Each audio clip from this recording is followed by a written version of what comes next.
Well, hello, everyone. My name is Darren, and I'm one of the marketing coordinators for BCIT's School of Health Sciences. It is my pleasure to welcome you all to the Health Sciences Information Session for the Health Leadership Advanced Program. First off, I want to say how happy we are to see you that came out tonight to join us. That's excellent. Thank you for attending our presentation. Feel free to post any questions you have into the chat during the presentation, and we'll make sure we can get to as many as possible at the end of the presentation in the Q&A segment. And if possible, if we could keep our microphones and videos off if we're not sharing, and that will help reduce any connectivity issues or interruptions to the group, and that's greatly appreciated. Just before we get going, BCIT acknowledges that the campuses are located on the unceded traditional territories of the Coast Salish nations of Squamish, Tsleil-Waututh, and Musqueam. And now I would like to call up Shan Satoglu to introduce the department and speak about the program. Welcome, Shan. Good afternoon, everyone. My name is Shan Satoglu. I'm the program head of the Healthcare Management Department at BCIT. This department is based in the School of Health Sciences, and it focuses on post-diploma and post-degree advanced education. So people who are in the field of healthcare or in related fields can advance themselves in managerial, leadership, and related roles within the health sector. So I've been at BCIT for about 25 years through a variety of activities. I started when e-learning was really picking up around the world in health sciences. I spent a few years in a secondment with the Applied Research Liaison Office at BCIT, where we focused on commercializing new products and services in healthcare. I've also did some time with the Data Analytics Center at BCIT. I was a chairperson for that for a year.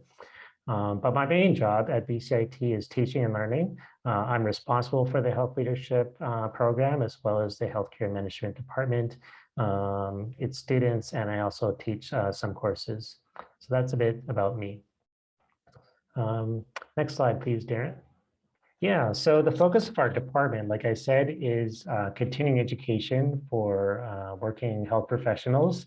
And the mission of our department is we inspire and educate health leaders who wish to develop their leadership and management skills to foster positive change for a sustainable health system. So we are future oriented, and we're looking to support health professionals to advance themselves and the systems that they work within. Next slide, please, Darren. So this is the agenda for today. We do have a small group, so there's opportunity to have some discussions. In the agenda, we're just kind of getting through our welcome. We're going to do a bit of roundtable introductions through the chat tool. This is kind of a public discussion among participants for the roundtable, so it's good to be cognizant of how much you want to share in terms of backgrounds, but I'll have a bit of a script for that I'll share with you. Then I'll give about a 20-minute presentation, and then there's some time for Q&A.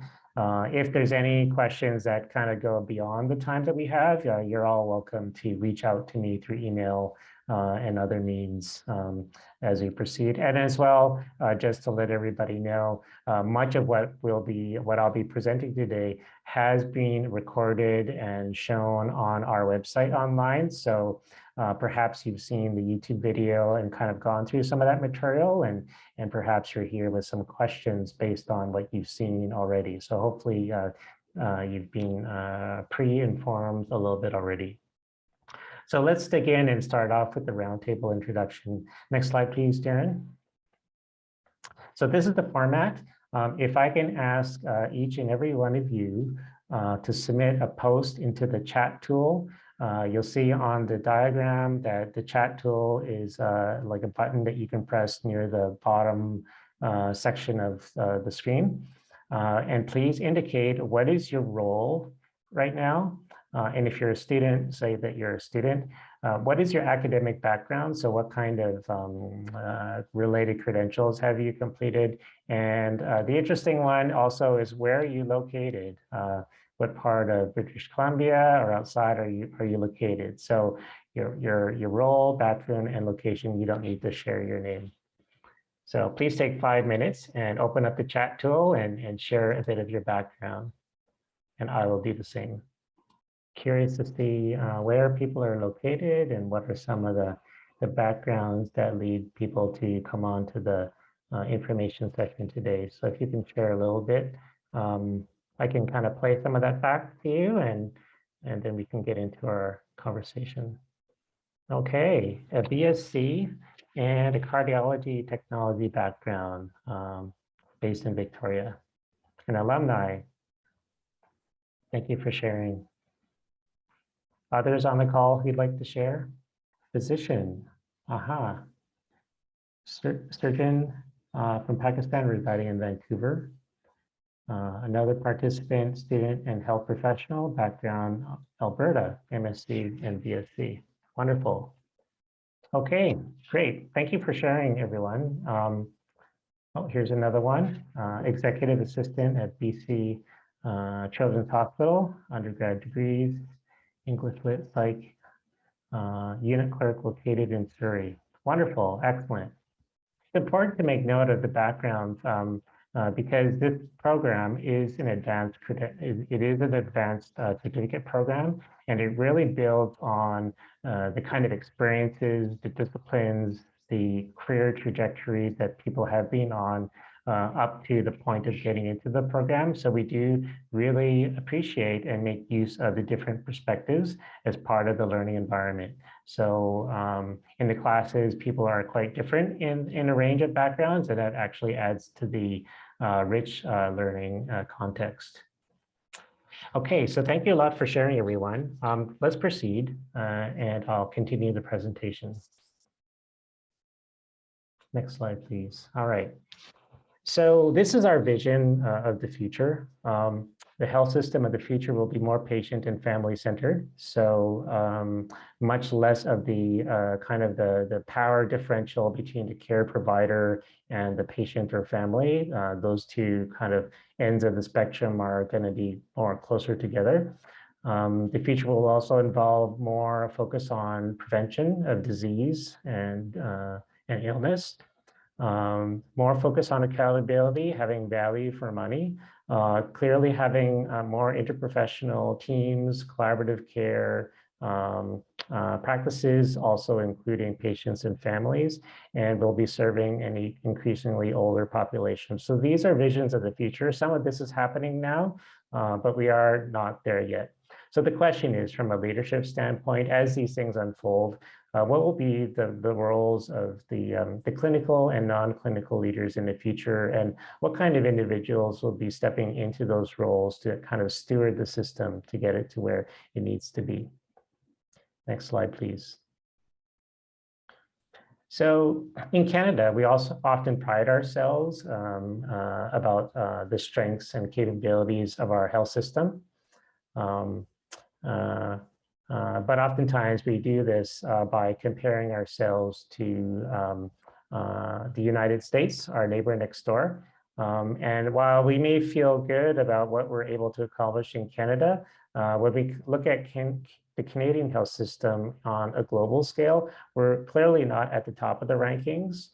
You'll see from this chart that we're actually not at the very top, we're actually closer to the bottom on this list of 11. Let's just take a pause here for a second. R. Lang indicates not able to see the PowerPoint deck. I am able to see it, so perhaps there's something on your side there that could activate the presentation. Let's just continue with the presentation, and perhaps along the side, Darren and anyone else who has issues seeing the slide deck could kind of sort through that, but I'll just continue presenting. So yeah, in terms of where Canada performs less well compared to the other countries is on some aspects of access, health equity, and certain forms of healthcare outcomes. The other countries, these Scandinavian countries, tend to be near the top of the list. This is from the Commonwealth Fund report, a fairly authoritative report that they do every few years. This one's dated in 2021. So there's still room to improve in Canada. Next slide, please, Darren. Same sort of information, but just displayed in a different way, looking at health system performance and the healthcare spending as a percentage of GDP. So basically value for money. Okay, so going from the big picture global perspective of Canada in the world stage of health systems coming to more a provincial level, these are three goals, the three goals on the provincial health services plan from 2022 to 24 fiscal years. And you'll see here that these three goals, focusing on service areas that require positioning, repositioning, supporting the health and well-being of British Columbians, and sustaining a public healthcare system. And if you look at some of the areas that I highlighted in red, primary care model, integrated team-based care, seniors, community, mental health, substance abuse, access to surgical diagnostics, prevention, quality improvement, sustainable health and innovation. You can see here that a lot of these terms relate to some of the concepts that I had mentioned at the beginning about where the system is going. Clearly, these are future oriented. And from a leadership perspective, leadership is about creating and supporting change. So as leaders, those who want to embark in this sort of way of developing one's career, it's really important to look at where things are going and to how to be a part of that. So next slide, please.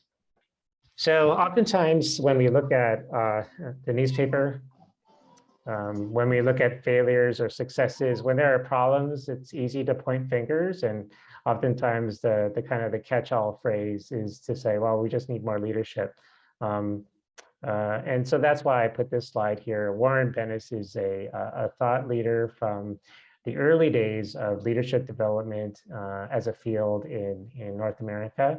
And his quote is, "Leadership is like the abominable snowman whose footprints are everywhere, but who is nowhere to be seen." So it's kind of a snarky comment, and that it's really easy to use these concepts, but actually doing takes quite a bit more. And if you take the word leadership and look up in Amazon.ca or Google Books or in any place, you're going to find tons and tons, many definitions of leadership, from quantum leadership to 12 absolutes of leadership, real leadership, leaders on leadership, leadership secrets from so-and-so, leadership one. So basically, it's a very vastly used term in popular culture. So the challenge in terms of embarking on leadership is to coming to terms with what this is, and then relate it in a more practical sense to one's own career and what the health system needs. Next slide, please. Here's the definition that I personally like. Leadership is accepting responsibility for enabling others to achieve a shared purpose in the face of uncertainty. So clearly, it's about change. So this is a bit of history for our department, healthcare management based in the School of Health Sciences. We've been running advanced credentials for working health professionals for many, many years, beginning with healthcare management level 1 and 2 back in the 1990s. This was done in a correspondence, paper-based, and weekend format. And then in the 2000s, when online learning and various forms of continuing education came on board across the world, we launched certificates in clinical research, health informatics, quality improvement.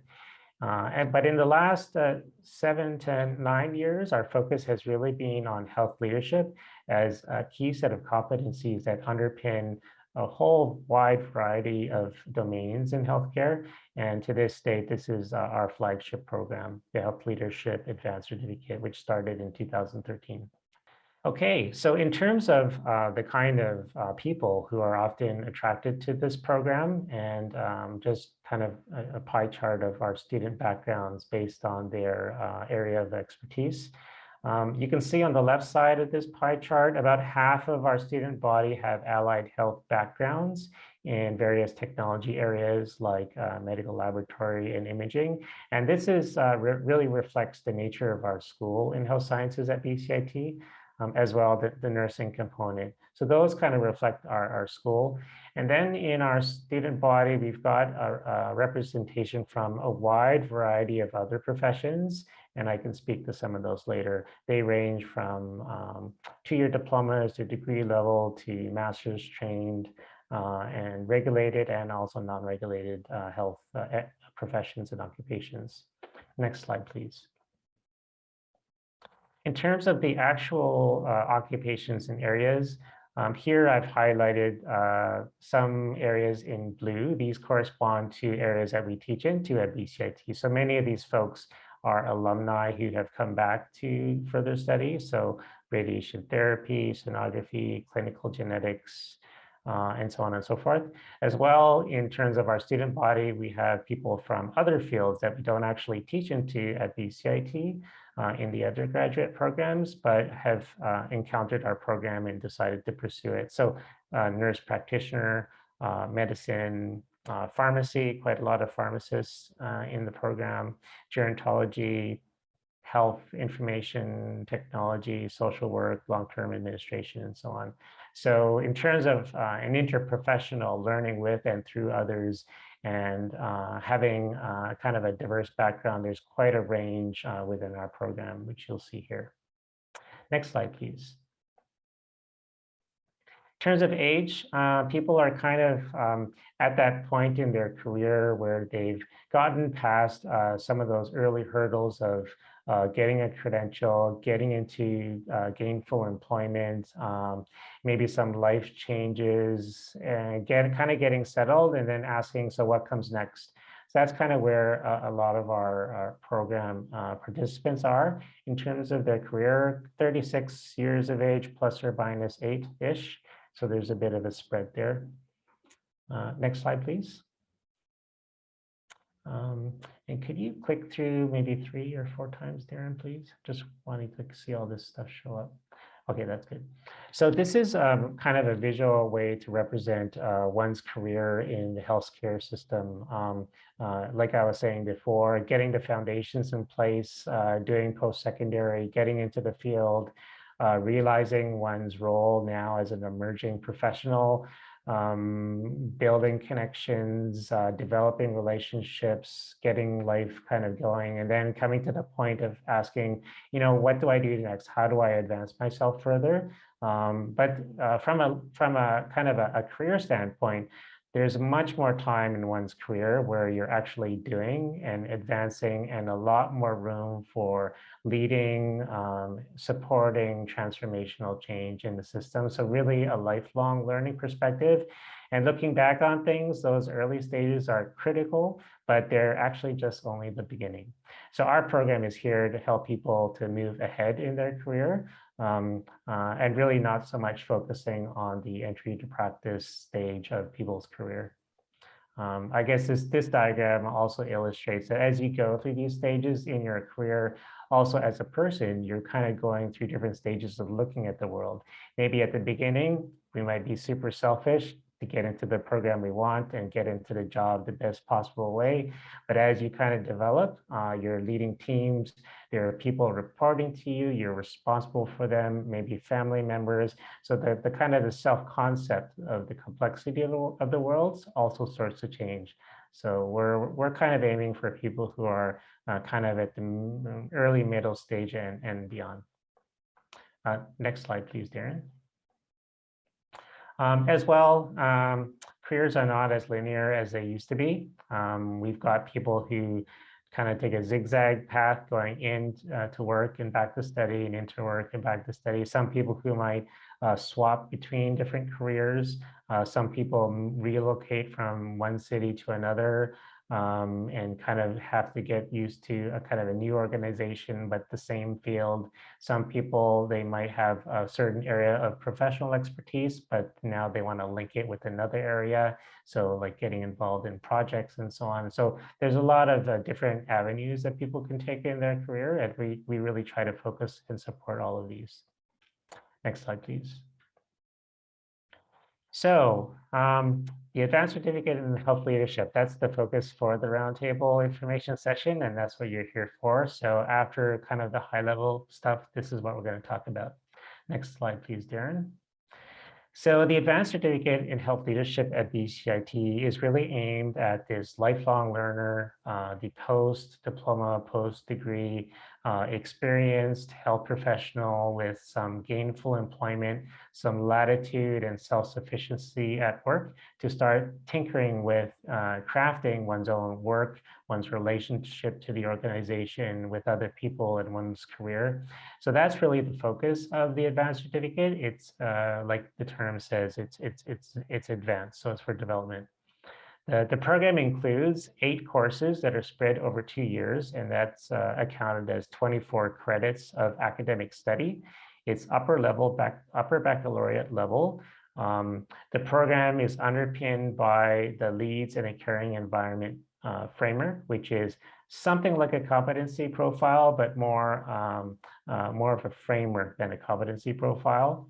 After completing the first half of the program, so completing the first 4 out of 8 courses, people are given a statement of completion. This is not an academic credential. It's a way to recognize, that you made the halfway point.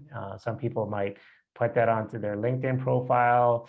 They might print it out and put it up at the wall, on their wall at home, so their family members could see that they've gotten someplace with the studies. But after completing 8 courses in the program, you are awarded with an advanced certificate in health leadership from BCIT. And this is a full-fledged academic credential of BCIT, certified by the Board of Governors, and part of our architecture of credentials at BCIT. To get into the program, you're required to have a minimum of a health sciences diploma or a bachelor's degree or a bachelor in any other field with some experience that you can relate to healthcare. Language proficiency must be at 73% or equivalent based on English 12. I personally don't really kind of get into the details of what that means. Whenever those questions come up, I usually refer candidates to the right departments of BCIT who can delve into that. But in terms of the outcome of what's required for entry into the program, it's the 73% in English or equivalent. And for those who have university credentials in Canada, those university English courses can be used in place of the English 12 if you can't kind of dig up and find your old transcripts from back in the day.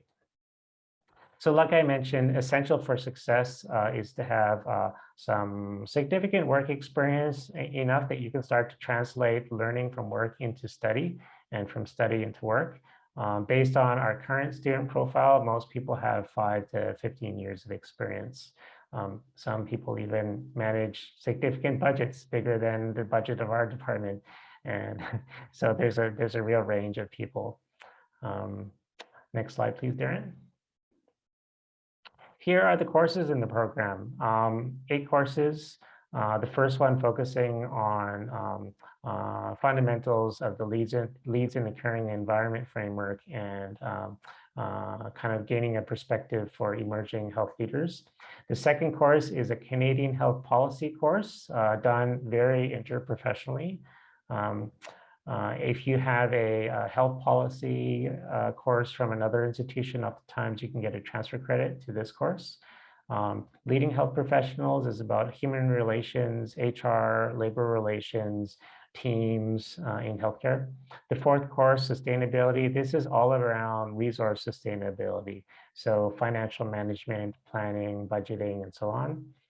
Year 2 focuses on kind of more higher level subject matter.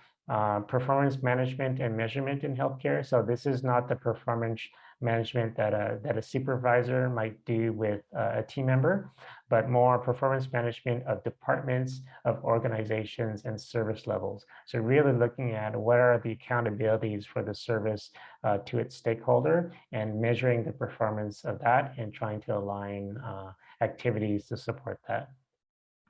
Leadership and evidence-informed decision-making. This is a course on evidence-based management for health leaders. It contrasts with evidence-based practice that you might have encountered as a scientist or as a health professional. The focus is on organizational behavior, services, perspectives, also other colloquial forms of evidence. So really not about clinical trials and the biomedical sort of rigor of science, but really about the kind of the fuzzy evidence-informed decision-making that you might need to do in organizations, including the politics and power differentials and sources of data and creating a culture of learning. Project management in healthcare. This is a long-standing project management course in our department. Quite often, participants from other areas of BCIT also take this course, and I'll speak more to that later. Leadership Integrator Project. This is a very special course. It's the capstone course that comes at the end of the program. You can think of it as a management consulting course where you apply the learning from the program to something at work, and I'll speak more to that later. Next slide, please, Darren. This merely illustrates that the coursework and activities includes a mixture of individual work that you're personally accountable for and you're evaluated on your own, and team projects. So this is work that you do with others and you're evaluated as a team. So it very much mirrors the kind of commitments and requirements that you might see at work. Some people are a little uncomfortable with team projects. Why would I want to expose my grade to whatever my classmate does? It's too risky. Well, then maybe the program isn't really for you, because this is a program on health leadership, and oftentimes you can't lead without having participants that you work with. And as a health system, it really depends on people working together and getting through conflicts. Next slide, please. So the final course in the program I mentioned is the Integrative project. It's called the Health Leadership 8280 Integrator project. And in this course, it's a unique model. There are 3 participants involved. The project lead, who is a student. There's a organizational executive sponsor, somebody within the organization who can validate the importance of the issue, problem, or opportunity being addressed, and who's interested in the learner, you and your success in terms of learning, and BCIT as the academic facilitator. And what you do is you lead a consulting exercise with the sponsor to address an issue or a problem in the workplace. It's done over a period of 12 weeks. It uses evidence, and there are opportunities to engage with other participants as well as part of this exercise. So for example, if, say, the challenge relates to some proper use of specialized resources, say in specialty nursing, and BCIT has a specialty nursing program, I might be able to nudge one of my colleagues to jump onto one of these conferences with you to kind of be a bit of a sounding board. As well, likely, if you have an interest, say, in health quality improvement, and you happen to know a quality leader at the BC Patient Safety Council, well, maybe use the course as an opportunity to invite them to join in on the call. So there are opportunities to not only do a project, but to do a project where you can gain some visibility for your work, and also to kind of think ahead in terms of those relationships that would be important to you even after the program is done. Next slide, please, Darren. So in terms of what people decide to focus on for their integrated projects, you can think of it as 2 kind of sets of categories. One is in terms of the domain area. Oftentimes, in terms of the domain, people focus in on an area that they're familiar with. So a pharmacist might look at inventory control of the formulary. If you work in medical imaging, you might look at safety with exposure to imaging or something related to that space. So there's the domain areas that these projects tend to fall into. But there's also another way to look at this is in terms of applications. So things like workflow and process improvement, it could actually apply to any of those domains, but maybe this would be really the focus of our project. Looking at policy, program evaluation, healthy workforce, retention, onboarding. That's super important now, especially after the pandemic, just kind of dealing with all those issues of stress in the workplace, succession planning, and so on. Training, standards and guidelines, organizational change, reorganizing, and also more popular now, the role of patient voice, ensuring diverse perspectives. So these are just some examples of how some projects have kind of been done in the past. Next slide, please, Darren. So I've got a few slides here with some illustrative project titles from past projects that were done. I'm not going to read all these, but you can kind of see from some of the keywords here, it's really quite a range. Oftentimes topics relate, like I said, to the discipline of study that a person had prior to coming into this program. They range also geographically, so a bunch in Alberta, Alberta Health Services, BC, of course, rural, lower mainland, and beyond. So really all across Canada, but primarily Alberta, BC, and Ontario. Next slide, please. Yeah, and next slide. This will all be available later through the video online and the slide deck. So in terms of the faculty, faculty are School of Health Sciences full-time and adjunct instructors from the BC Health System. Faculty have director level or senior leadership roles or master's degree in the field or above with a real range of experiences. Next slide, please. Endorsements from the College of Health Leaders and the local Emerging Health Leaders node in Vancouver. Next slide, please. And in terms of partnerships and affiliations, we have an affiliation with Railroads University where we kind of exchange information of what's happening and how the field is changing. With Emerging Health Leaders, we kind of promote some of their activities. So outside of the learning that you would do in an online program like this, there are nodes of communities where people get together to do events, to invite guest speakers in person, face to face. And so they're kind of a partner with us that I will help them promote some of their activities to our students. And as well, in terms of different programs at BCIT, like I said before, there are a number of programs who take some of our health leadership courses as electives or as requirements in their areas. So 2 degree programs, Bachelor of Health Sciences, also of Technology Management, also Project Management, which is an associate certificate, and Applied Data Analytics in the School of Computing. So we've got internal partnerships as well. Next slide, please. In terms of the schedule of our offerings, this is a Gantt chart. So basically on the left column, you'll see the list of courses, and on the top row, you'll see the kind of the timeline of offerings. You'll see here that the annual schedule of offerings is really designed around a 2-year completion. I said that you complete 8 courses over 2 years. So just looking at the green set of dates there.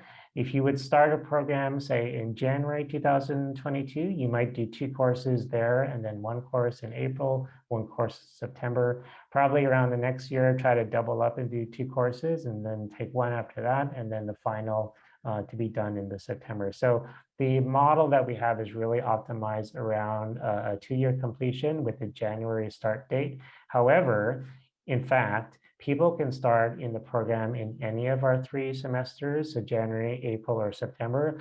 And in addition, just thinking about work-life balance, if people need to take leave from the program and then return later, or maybe they really had to start in April because there was an opportunity, you can actually start at all times of the year, but know that the optimal schedule is for a January start date.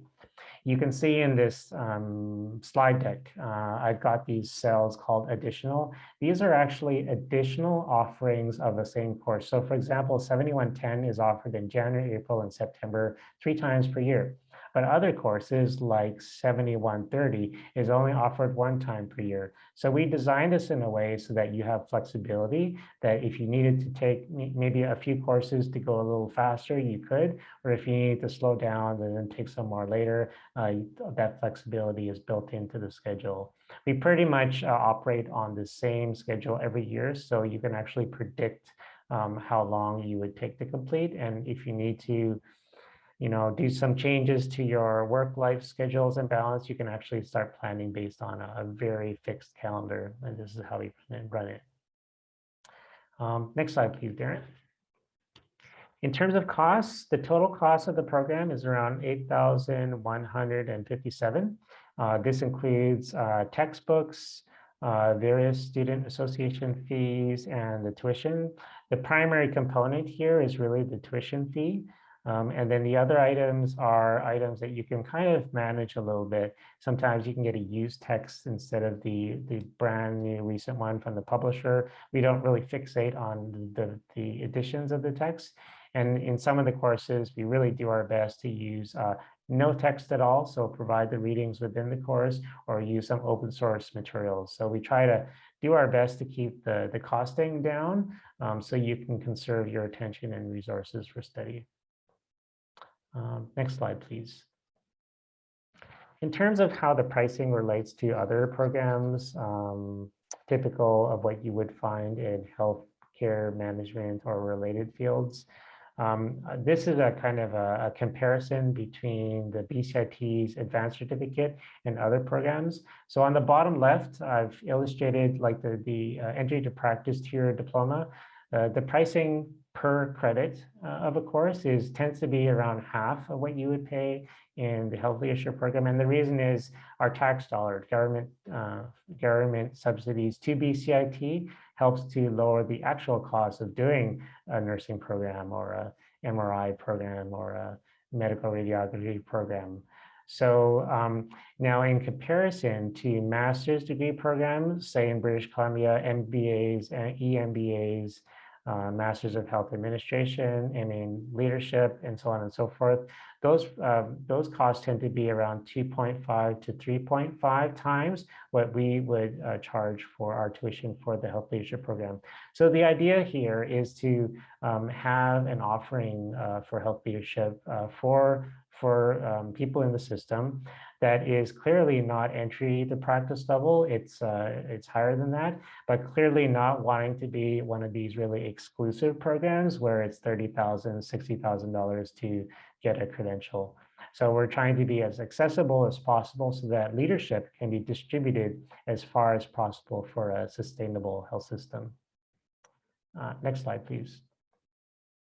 In terms of progress, for those who are apply and get accepted to the program, we see people as either being accepted to the program and they're on our hot list. Whenever we have some new information to share with our students, we would send it to the people who are accepted in the program.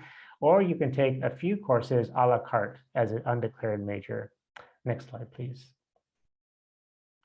So for those who are accepted, it's important to start the program soon after you apply and get into the program. Don't get in and then not really start a course until a year later. It's good to get started when you apply. That way you're committed and you've kind of starting to get that experience under your belt.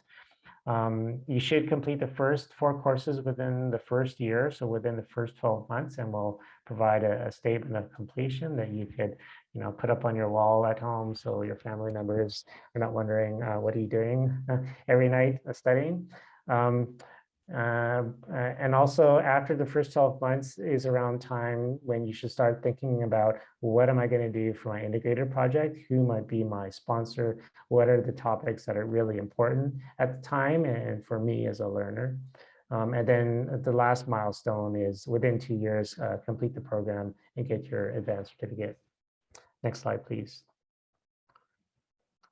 So in contrast to people who apply and are accepted to the program, we also have this approach called a la carte or an undeclared major. This is the kind of study where you really just wanted the project management course and you really don't want to do the whole program. It is possible for people to take a few courses, also to kind of maybe if you haven't been in school for a while or you just don't really know what BCIT is like, to take a course to see if you like it. So kind of try before you buy. And so we would put you in the bucket called the undeclared majors. You might not receive all that information about, a networking opportunity or a coaching session, but you can still take some courses and kind of decide whether or not you really want to do the program. Next slide, please. So in terms of next steps, admission and registrations, these happen all year round. BCIT's program advising department offers support to students who have some questions and need a bit of extra counsel as to how to orient themselves towards study. And as well as the department, healthcare management, we have a web form where you can request an informal assessment. So you type in your goals, your background, and one of us will get back to you as to just confirming if the program is right for you and if you should take the time to go ahead and apply. So next slide, please, Darren. I've got some testimonials here from past students. I'll just really briefly go through. Some people are just really satisfied how after getting into study, being really caught up in one's own specialty, having a chance to see things from different backgrounds. Next slide, please. This person provides technical expertise and leadership to quite a large team in the laboratory and medicine space. Next slide, please. Some of you might be preceptoring and supervising students, so complementing that with some leadership education certainly could help you advance as a leader, but also give a bit of perspective in the significance of what you're doing for your mentees. Next slide, please.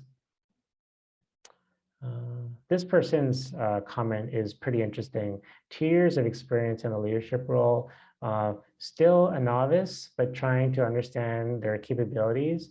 But the interesting challenge is that they're the youngest in the department. So that's a bit of a quagmire there, how to lead others without the authority to direct others. Next slide, please. This is a person who's actually crossed from the world of financial management and accounting over to to be a pharmacist, and just commenting on how people with clinical backgrounds really don't have that great perspective onto the financial management and the resource management of organizations, and the people who do the financial stuff really don't understand clinical practice. So there are ways to kind of bridge the two to provide value to the system. Next slide, please. Yeah, another person commenting, young leader supervising people who are more senior. Next slide, please.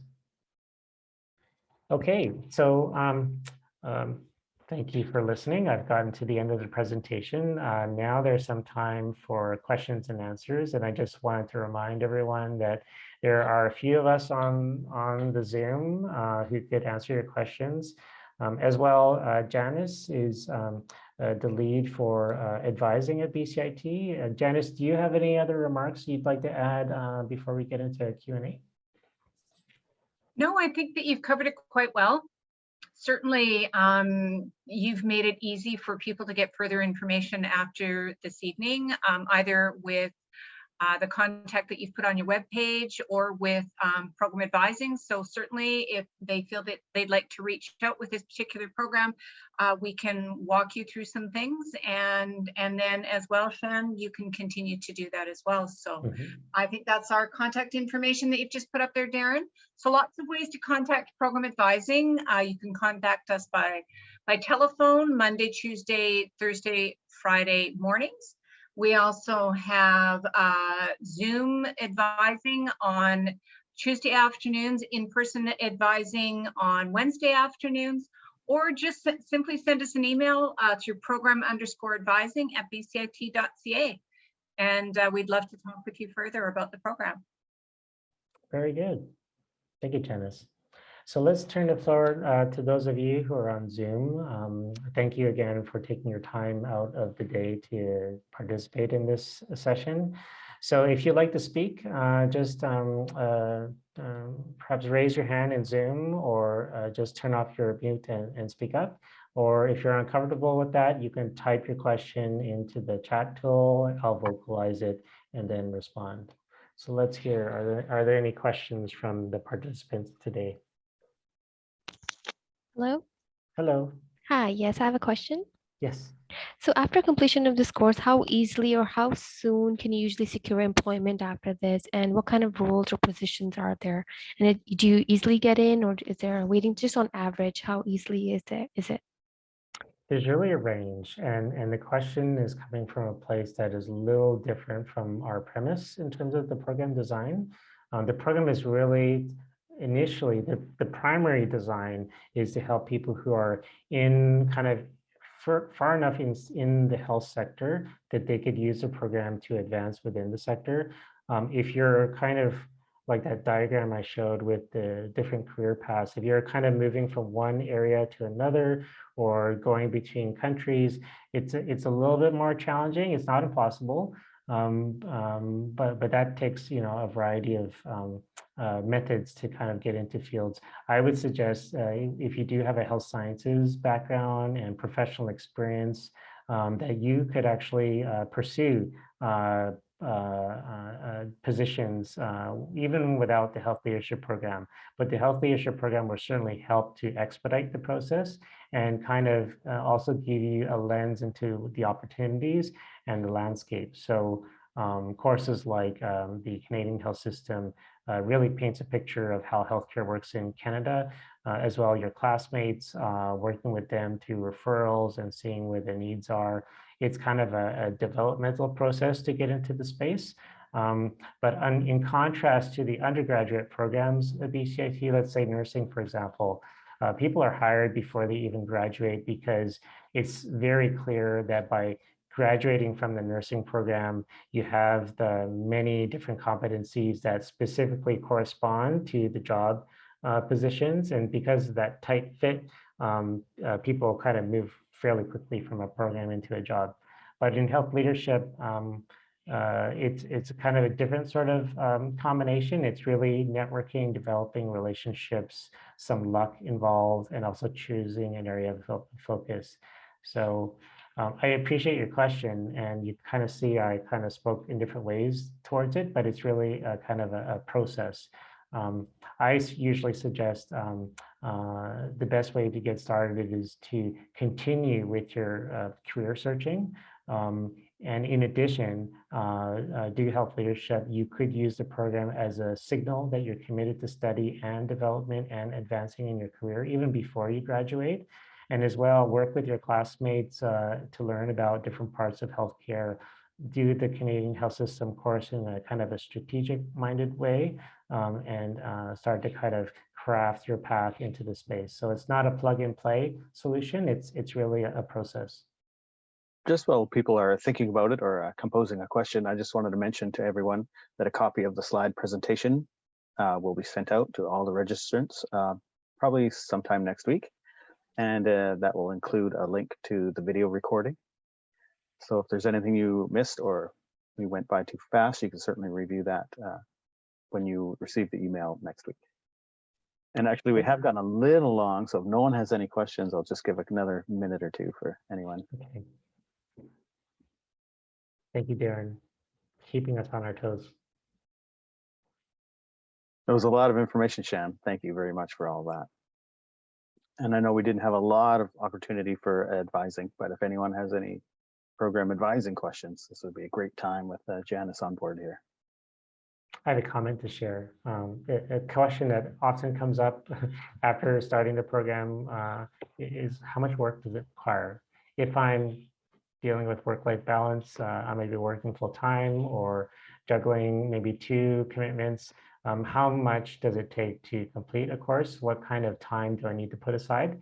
The answer is it's around 7 to 8 hours per week of effort for any of the courses in the program. It's very much similar to what you might have seen in undergraduate studies, where If you do Psych 101, it's lectures Monday, Wednesday, Friday for an hour. As a rule of thumb, you might do 2 hours of study outside of the lecture for every hour in class. So it's kind of around the same ballpark, consistent with academic kind of heuristics and quality standards. Let's see, there's a question below. Okay, some information about the webpage. Great. So yeah, hopefully people have gotten the information that they were looking for, and perhaps this is the beginning of a conversation about learning more about the program. Like Darren and Janice mentioned, there are various means of contacting BCIT, as well as myself and Victoria Banham. Our department website is there with the shared email address. If you do like this, shoot a question through email, I ask that you send it to this healthcare management hcm@bcit.ca address, which is a departmental address where any of us can respond to you. It won't be just in one person's inbox. Here's a question that came up. Thank you, Tuba. This is a great question. Is it possible to complete the program in less than 2 years? Yes, it is. It's definitely possible. I've seen people complete within 1 year and then add a little bit of extra time to do the final project. And they can do that because their bandwidth is more open. They don't have a lot of other commitments to manage at the time. So you can certainly go through faster. From another perspective, taking longer is not a bad thing either. We do set the time limit for 2 years as the goal, but if people do need to get a leave of absence or they do need to get an extension, we can certainly do that. It has no negative repercussion in terms of your academic transcript and so on. It's very realistic to do extensions, and we do those. It takes time to kind of get into a new space of study as well as building those connections. So some people do kind of spread it out a little bit until they do find the supervisor to support their capstone project and kind of getting a topic really teed up and done in a strategic way. So you don't want to rush the strategic sort of activities like that integrated project at the end. Yeah. Will it be help from BCIT to find a sponsor?